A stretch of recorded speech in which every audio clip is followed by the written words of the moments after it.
The unfortunate thing was that their innovation also transgressed into finance, the way that they were marking their profits. So, of course, Enron was one of the biggest bankruptcies in history.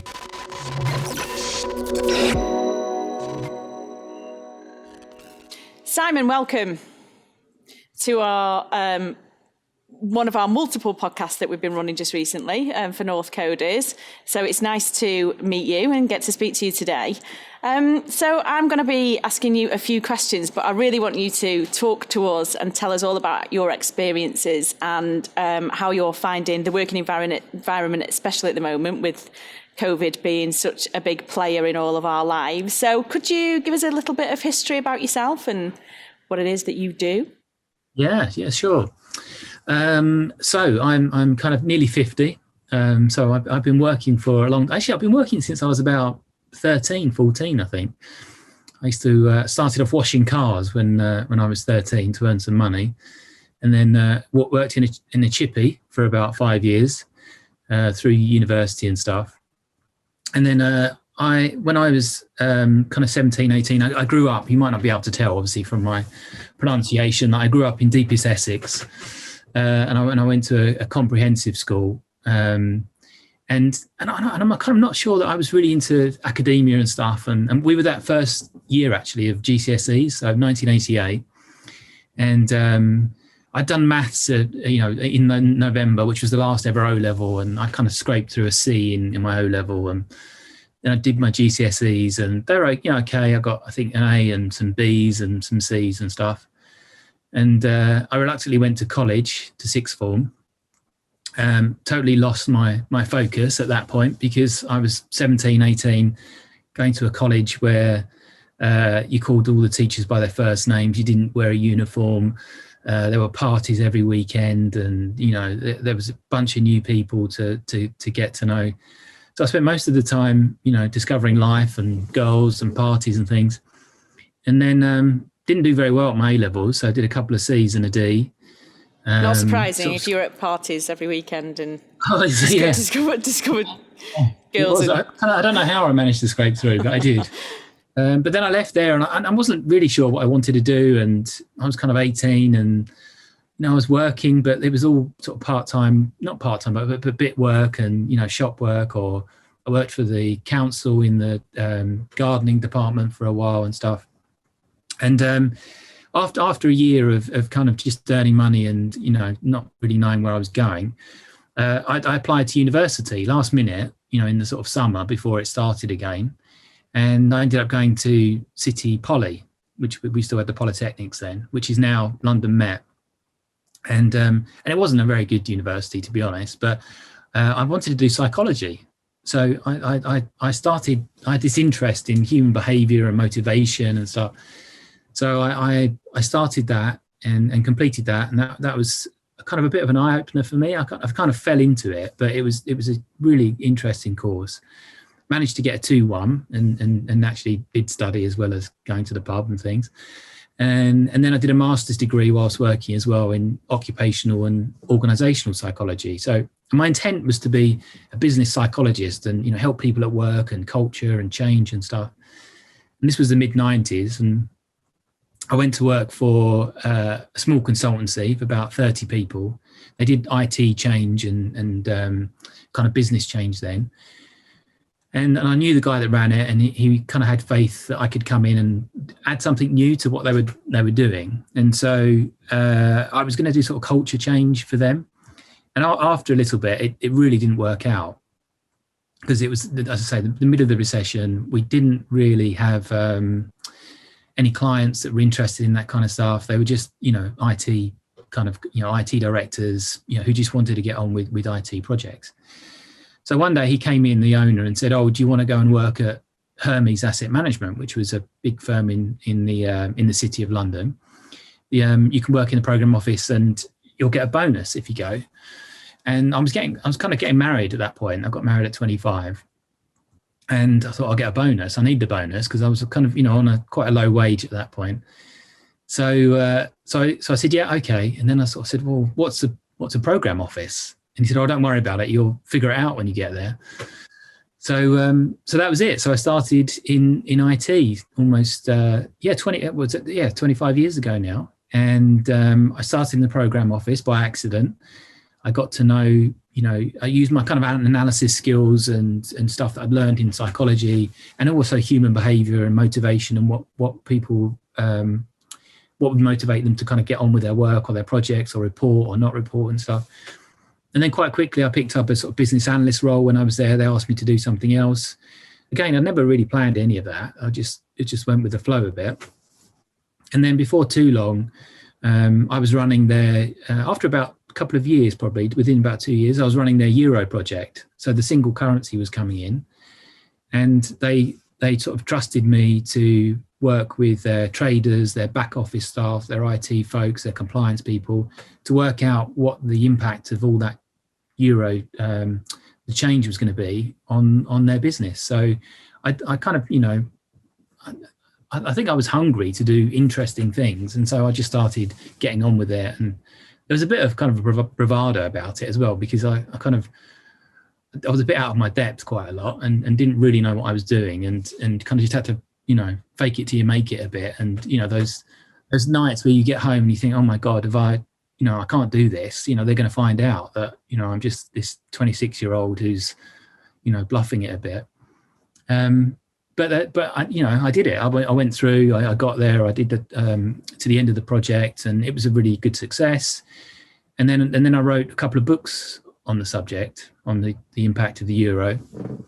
Again, I didn't know what I was doing. I kind of just sort of had the confidence to try and write a book, get a publisher, which I did, and then they got published, and that landed me a job at another company called Enron, which you may have heard of. I've heard of Enron, yeah. And then I started on a whole new career avenue, path. doing something else. Yeah. Just touching on that confidence of when you kind of said that you felt at 25 you were a little bit out of your depth, but you went with it anyway, and then you wrote a book.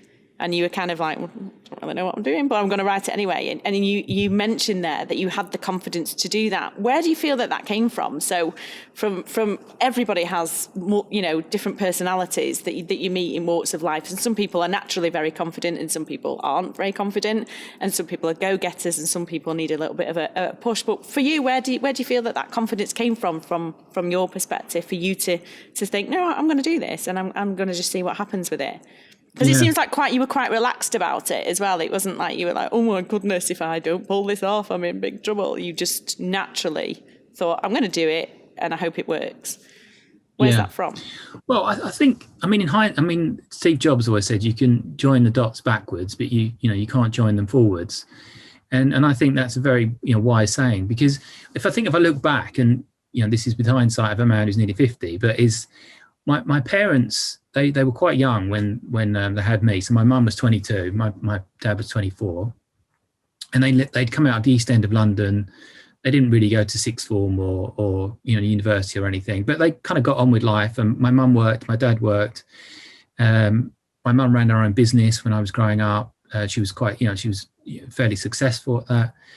And so I was left to my own devices a lot, and I was an only child, and I had, would go to after school, childminders, and then some holidays I would go and spend with my gran in the East End of London, and, be roaming the streets at 6 years old with the other kids and things. So I think in hindsight, some of it was actually my parents' accidental approach to parenting, which was just to let me get on with it. And, they loved me, but I'm not sure that they paid as much attention as my generation do to our children about the exams and what they're doing, and they're upset. Kids are upset about something, or and so I think I was fortunate enough to grow up in an era in the 70s and 80s where we were kind of left to our own devices a bit more. So I think when you got to adulthood, you were naturally a bit more confident, or possibly less anxious than generations are now, because you have stumbled and you have come across that weirdo in the park that all the kids had to run away from, or you lost all your money and you had to walk home because the last bus had gone. All those things, I think in hindsight, they add up to giving you a confidence that if you take a risk, it's going to be okay, you're going to get through it. It's so hard for the generation of young people now, I think, because there's I mean, my kids are 20, 22 and 23. And there's definitely a generational thing of, lots of anxiety and worry and stress about things. And I think a lot of that as parents, we've kind of not helped with over the time because, we've worried about exams and going to the right school and doing the right things and everything, which is kind of ironic because we didn't have that pressure. So something happened along the kind of generations where we did. But I did a piece of work in America a couple of years back with high school kids and college kids, and it was around. We developed a digital assistant, a chatbot, to help them through their journey. So if you're at high school, for example, you're worried about your SATs in America, you're worried about finance, what college you should go to. So the bot in your pocket helps, it kind of chats and it takes you through a journey around that. So we were developing it as a concept for high school kids. And then for college kids is when you get there, how do you make the most of university and stuff? Anyway, we were running this session with parents one day to find out what their needs, desires and worries were about their kids. And I set up the workshop, and the first thing we did is we did a kind of, icebreaker, which was about, right, tell me when you were 15 what you wanted to do, when you were 18 what you actually did, and then what do you do now in your 40s or 50s. And it was hilarious. So we had 10 people in the workshop, and so they're all like, well, I wanted to be a rock star, or I wanted to do this, and I had aspirations to be an art director. And okay, well, what did you study? Oh, well, I studied accountancy. Oh, okay, what do you do now? Well, I'm head of marketing for some startup. And they all had these journeys that went all over the place, and none of them were linear, except one person who was a teacher. And she said, I was a teacher, I wanted to be a teacher, I trained as a teacher, and I'm a teacher and I hate it. But all the others had these interesting stories, and we laughed and joked. And so at that point, I said to them, what are your needs, desires and wants for your own kids? And we put it up on the wall. And immediately they switched to, really focused, intense. And it was, the right university, the right college degree. They've got to get the right work experience. And I said, well, wait a minute. 10 minutes ago, you were telling me how interesting your life was, and it went all over the place. They were like, oh, yeah, but it's different. It's different. I said, well, why is it different? Because you have succeeded and have got great jobs and happy lives and homes and, a nice lifestyle. So why don't you have the confidence that your own kids don't need to be perfect? They can find their way through it as well. And we never got to the bottom of it. But I think there has been a generational shift somehow between over the last few decades, I think. Yeah, I agree. And I think that would have been a really useful exercise, even to just switch in their minds that in actual fact, they might be putting undue pressure on or not allowing their children to go and explore what they want to do. And I always say we're digressing massively off the subject of business here, but talking about children because we've both got them. But I always think with my children, I don't care what they do as long as they're happy. And I think that gets totally lost sometimes when we're putting so much pressure on our children and what I suppose we want them to be, and we want them to be high achievers. And maybe it stemmed from our generation that we have fallen down so much and had to pick ourselves back up and dust us up. Maybe we want to protect our children a little bit from that. So we're trying to guide them so much so that we're actually forgetting the whole meaning and purpose of life, which is just being happy.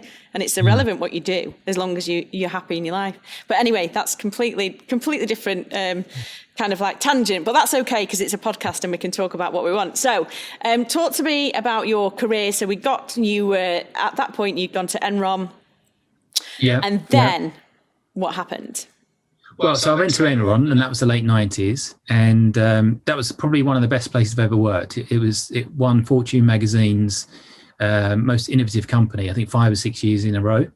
And it was fantastic commercially, technology-wise. I mean, we're doing things in IT back then that some companies I work with now still aren't doing in terms of like commercial opportunities and things. The unfortunate thing was that their innovation also transgressed into finance, the way that they were marking their profits. So, of course, Enron was one of the biggest bankruptcies in history. So that was, I think, 2001.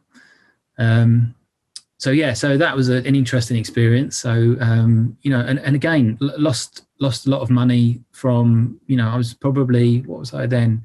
28, 29. I had some sort of shares and stocks and things, lost all of that overnight when it went bankrupt. So, had our kind of finances wiped out. But again, it's kind of, you think, well, you just have to pick yourself up and, try something else.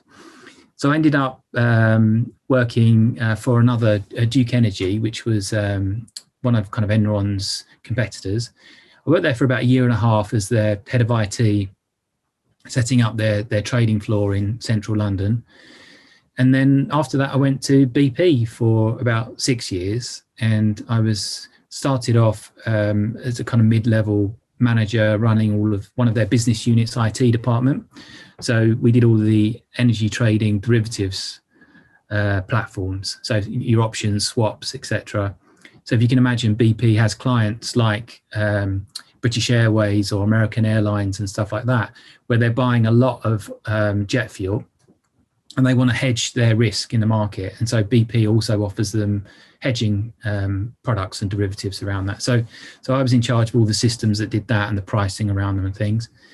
And then towards the end of that sort of 6-year career, I was actually running all of their oil trading systems globally. So out of Chicago, London, Singapore, and then we had a big development center with Indian outsourcers in India, a couple of sites in India as well.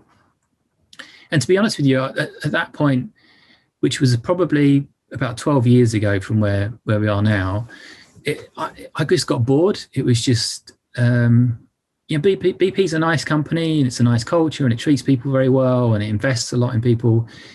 But the work I was doing was about spreadsheets. It was about risk committees. It was about, it wasn't very political, but it was just dull. And I think I'm a bit of an entrepreneur and a risk taker and a sort of change agent. So it just ran its course for me. So I had to take action and do something else. So I left and set up my own business for a year, which was a startup.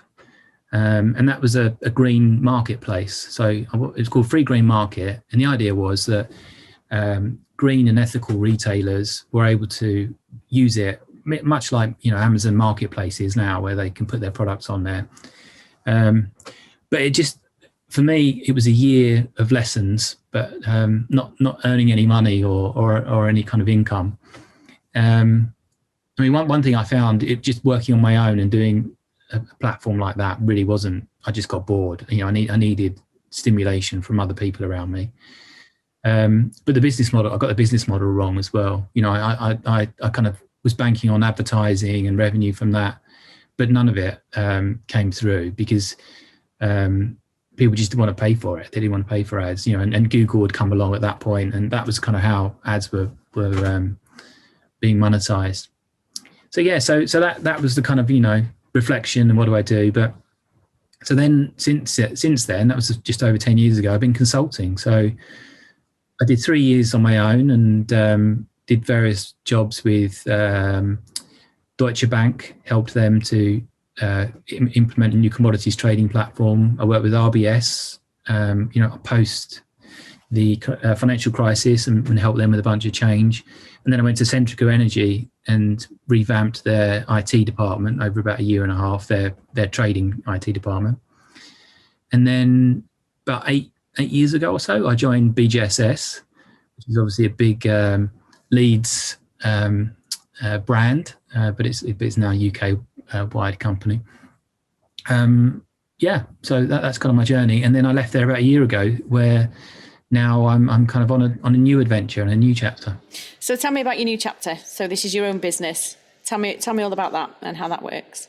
Yeah. So for the last few years, I've really been focused on change for clients around growth in particular. But one of my last things I did the last few years at BGSS was I set up a new brand called SPARCK, and SPARCK uses design thinking to help clients imagine a new future, create a future, design new products, new services. And I fell in love with that. So what I'm doing now is taking that to the next level. So I really want to focus on growth and innovation and a kind of positive future. So my kind of proposition is to work with senior leaders to help them achieve growth, but at pace. So, achieve it really quickly. So for the last, most of the pandemic, actually, I've been working with a client who needed to respond to, COVID and not only kind of the ways of working, but they had to actually put in a lot of new technology solutions. So what I've been working with an IT leader there at this big industrial company to help them put in solutions globally. So we've done it in a full innovation design thinking way. So, for example, we need you to do social distancing. So clearly, most people had never kind of implemented anything that does social distancing. So we had to do it at pace as well to make sure that the controls are in quickly. So we scouted the market, we did the research, we spoke to people on the ground, within days and weeks, not weeks and months that traditional kind of waterfall stuff might do. We sourced 5 potential products that we could use. We set up 5 experiments globally. So we did one in Brazil, one in South Africa, one in the UK, and one in Singapore, and then one in Australia. We ran those just for 2 weeks. We gathered the data back. At the same time, we were negotiating commercial contracts with the 5 vendors. And then we got to a point where at the end of those experiments, we just had to make a choice, and that went right the way to the board of this company. And we said, we need to invest X million dollars in this product to get social distancing. And over the last 6 weeks, this is what we've done. And we're ready to go. And it was, for them, it's the fastest they've ever, reacted to anything of that kind of IT investment. But we had to do it because we had this kind of single-minded mission to get on with it. And it was extremely hard work and long days, and a lot of people put a lot of effort in. But I think coming out of it, a lot of the people within this client organization are thinking, right, how do we hold on to some of that? We can't work at that rapid pace that we were working before, but how can we get that time to market, that growth, that, not get rid of some of that bureaucracy, that actually we can be human and we can make decisions based on a common mission. So that's really what I'm trying to do now is commoditize that in a way, if you like, as a service where my consultancy works with IT leaders or business leaders to say, we will give you that growth and that pace. We'll bring that to you and show you how you can do it, as well as delivering it for you. So you set that up about 12 months ago, did you say? Yeah, so for the last, I left BJSS in March 2020, just at the beginning of the pandemic. So how did you feel about that, though? So considering you are all about innovation and change, obviously going from a really secure job of getting your salary every month and knowing where you are, and you've been there for a long time, to setting up your own business in March, and I think Boris shut the country down about, was it like the 16th of March? So for you at that time, I mean, it's quite a scary step, and I've done it as well, leaving full-time work and regular income and then setting up on your own. But slap bang, just as a global pandemic starts. For you, how did that feel? Was it a scary thought or proposition, or were you kind of like, right, great, we can innovate away because of the circumstance and the situation? Yeah. Well, so what happened was, at the beginning, I kind of reached out to people that I knew, and I'm a great believer in the network effect, and that's often how things come to us. So I reached out to people and said, look, I need some help. This is what I'm trying to do. And so the guy that I'm working with now is someone I used to work with at BP, many years ago. And he said, was luck, I kind of emailed him and spoke to him. He said, luck would have it, I've got this problem. I need somebody to come in and help me do things in an innovative way. Can you come in? And so that kind of got me started down that road. I think now coming out of, hopefully we come out of this kind of period and we go into, hopefully it's the roaring 20s, and we get to better times. Now I'm at a point where I've got to scale it and I've got to start hiring people. And for me, I'm afraid of that, if I'm honest. I'm afraid of hiring people, and having just that single responsibility of paying people at the end of the month, of kind of having that. I think it's the sole responsibility, I think, is the thing that is most fearful around that. Because if it's just me on my own, I'm fine. I'll find a way through it somehow. But I think it's once you start to take other people on, that's when it becomes, kind of focused. So but like you saying earlier, you just have to take a deep breath and go through it. And I think people aren't stupid either. I think if as long as you tell them you're on a journey together, it's going to be bumpy, but it's going to be really exciting. We're going to figure this out, and your opinion is as valid as mine. And this is our journey, this is our mission. I think there's a certain person who enjoys that and will adapt to that as well, if that makes sense. So from your perspective or in your opinion, do you have any kind of predictions for, as we're hoping that we're coming out the other side with the vaccine of the COVID situation, and we've all, as business people and as educators, we've all had to adapt and change and adapt new working processes and just a completely different way of life and a completely different way of working and a completely different, like the home and work-life balance is totally all over the place. We've got children at home homeschooling. We've got students currently on the course that are trying to homeschool, learn. We're restricted of where we can go, where we can get takeout, where we can walk, all those types of restrictions. And we're hoping that the vaccine will start to see these restrictions lifted. But from your perspective and your business ideas around transformation, where do you see the future for the rest of the year, for example? Where do you see businesses going? How do you see them changing in light of these restrictions coming to a little bit of an end or easing up a little bit? Do you think we'll ever go back to the office full time? Do you think we'll get to the stage where we're all sat doing our work a bit 9 to 5, Monday to Friday again, or are those days gone? I mean, if we look back again over the last year, when it first happened, and it was like, well, productivity is the same, and it's great, and you can, get through it. But it's like, well, I think a lot of people are responding at the moment on social media saying, in lockdown 1, when we were at home and it was summer and you could go outside and maybe have a glass of wine after work and stuff. That was one thing, it was new and it was novel and you had work to do and stuff. But now, almost a year later, it's short days, it's grey, it's dreary. Lots of people have got kids at home. People are just fed up with, you and I both were talking, before we started this podcast, that we've worked with people that, for maybe 9-10 months who we've never seen face to face. We've just seen them on the end of a video call. And so there's definitely, a place in the future for working hubs, for, a bit more like kind of social clubs where people to come together. And I think we might not have the expectation that everybody does Monday to Friday in the office, but there definitely, I think, will be people coming together, making sure we nurture and water those human elements.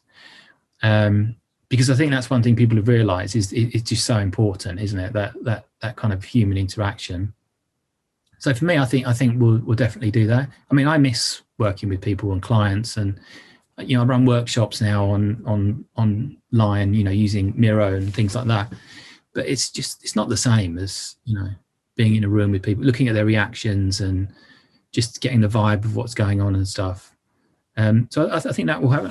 I mean, bigger trends I think are interesting as well, because if you look at retail and just this last couple of weeks, Debenhams, it's just going to be an online Top Shop, Top Man, Miss Selfridge, all those brands, just going to be online now and stuff.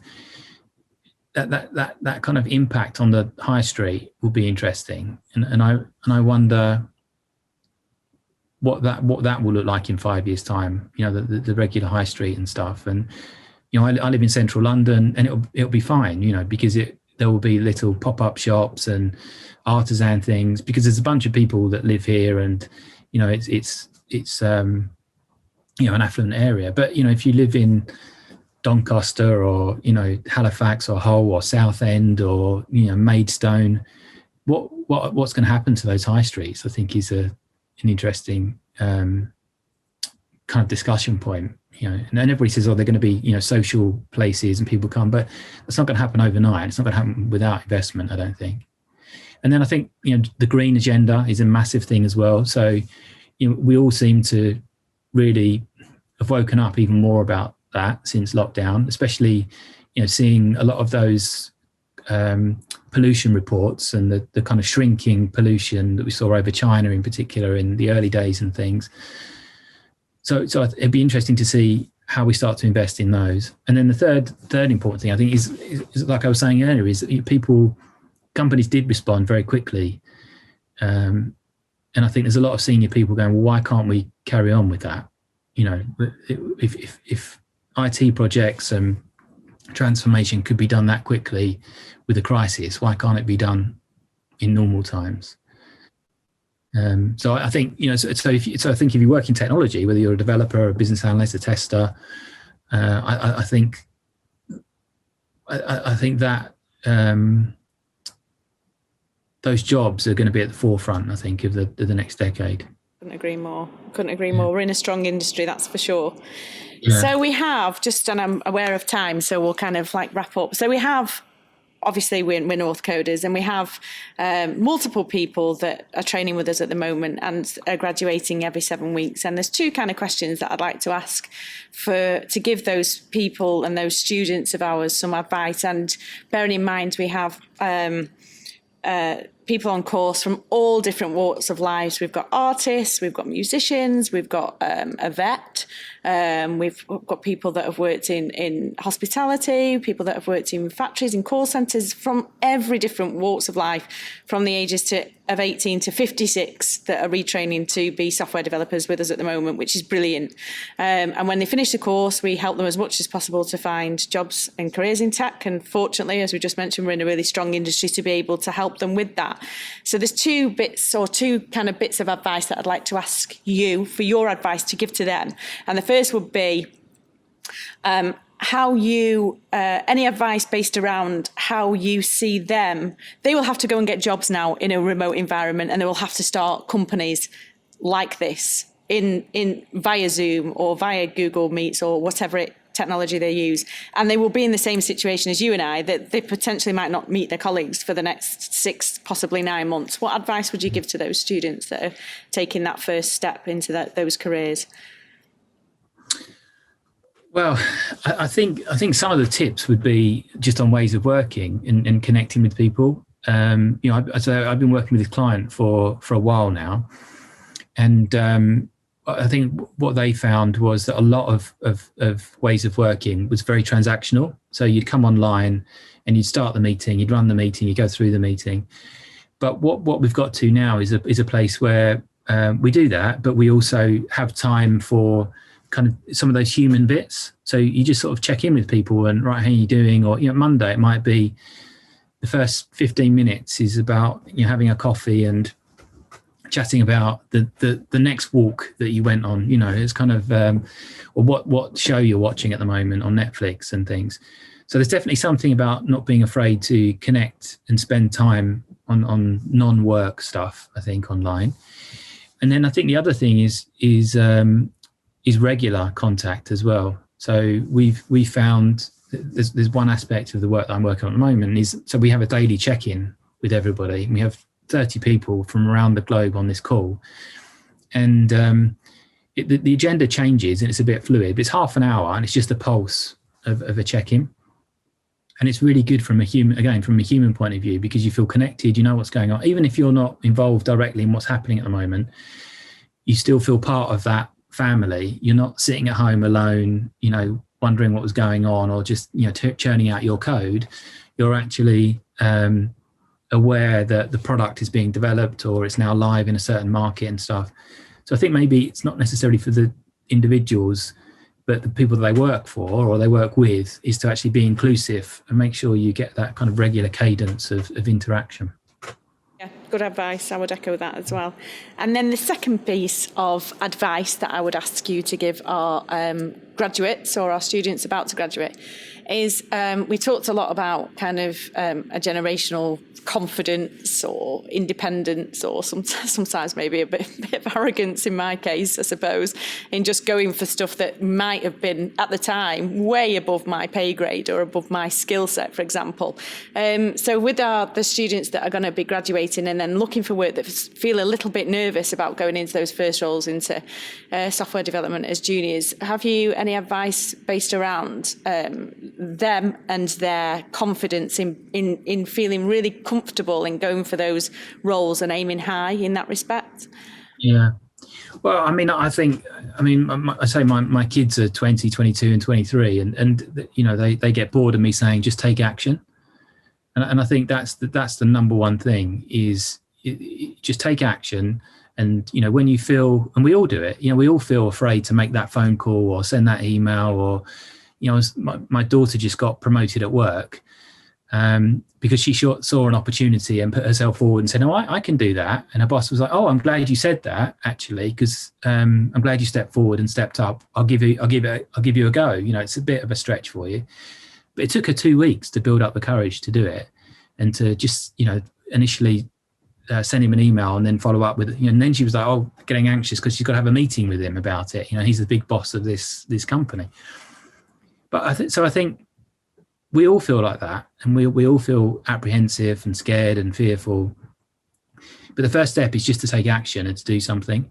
And then once you've done that, even if it doesn't go right, at least you're not sitting in an anxious world. You've got a problem in front of you now, so now you can deal with it and do something about it. So I think that would be my one piece of advice: take action. Perfect. That's great. Take a chance. I agree with you as well.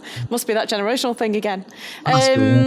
Well, Simon, that's been wonderful, and thanks so much for your time today. We'll wrap up now because I'm aware of time and we've both got lots to do, I'm sure. You've been a great guest. There's loads of great hints and tips and advice, and it's really interesting to hear about your history and how you became you, which, again, I think sometimes when we're talking businessy all the time, we forget about those human elements and why people are the way that they are. So I really thank you for your time today, and hopefully we'll catch up soon. Yeah, great.